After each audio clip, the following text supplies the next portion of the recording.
get a little bit closer to home. This is a live look from our Gaston County camera, giving us a bird's eye view of what's going on here in our area. Not as much of a chance for showers like we've been seeing for the past couple of days, but boy, that heat and humidity is sticking with us. We're going to bring in Chief Meteorologist Tara Lane for more on how long we're going to stay in this semi-dry pattern. Tara? Yes, today and then tomorrow looking mostly dry. We're going to stick with that. And I know maybe a lot of you would like to see some of that cooling rain help to cool things off a little bit, because we are back in the low and mid 90s with those feels like temps, even a little above 100 in some locations. Right now it's a hot 92 in the Queen City. We've got a light west-northwest wind at last check at about 8 miles an hour. Dew points are still real muggy, right around 70, so no big change there. Temperatures outside of the higher elevations in the mountains ranging from the upper 80s to even mid 90s. Look at the hot spots down there in Lancaster sitting at 95. That number's matched in Cheraw. We've got the mid 90s in Wadesboro, Rockingham, and Rock Hill.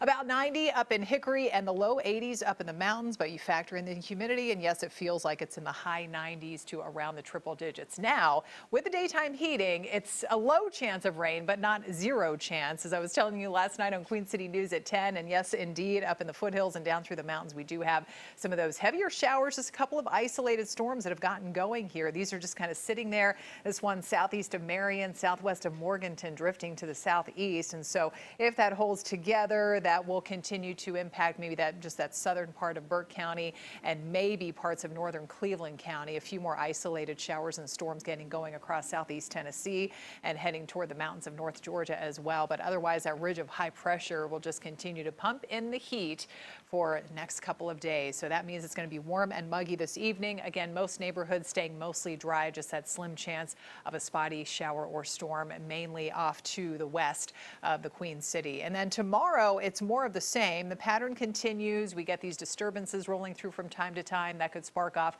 a stray shower or storm, but it's a low chance again for tomorrow afternoon. High temperatures back in the mid 90s, but all eyes, of course, and if you're headed out to the Charlotte FC match tomorrow against DC United at 7 p.m. are on the weather, of course, after the situations here lately with all the delays and the cancellations out there. It's going to be hot and humid, especially at the start of the game, and there is that risk that maybe one or two of those isolated storms could develop maybe right over the stadium, so we'll be watching for that. It's going to be a dry start to the day.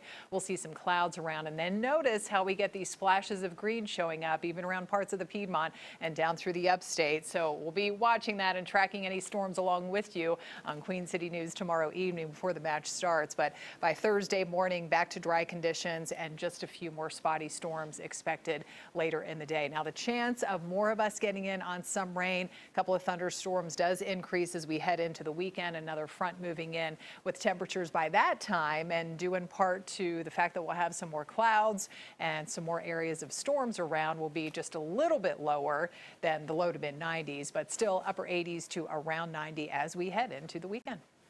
Thank you, Tara.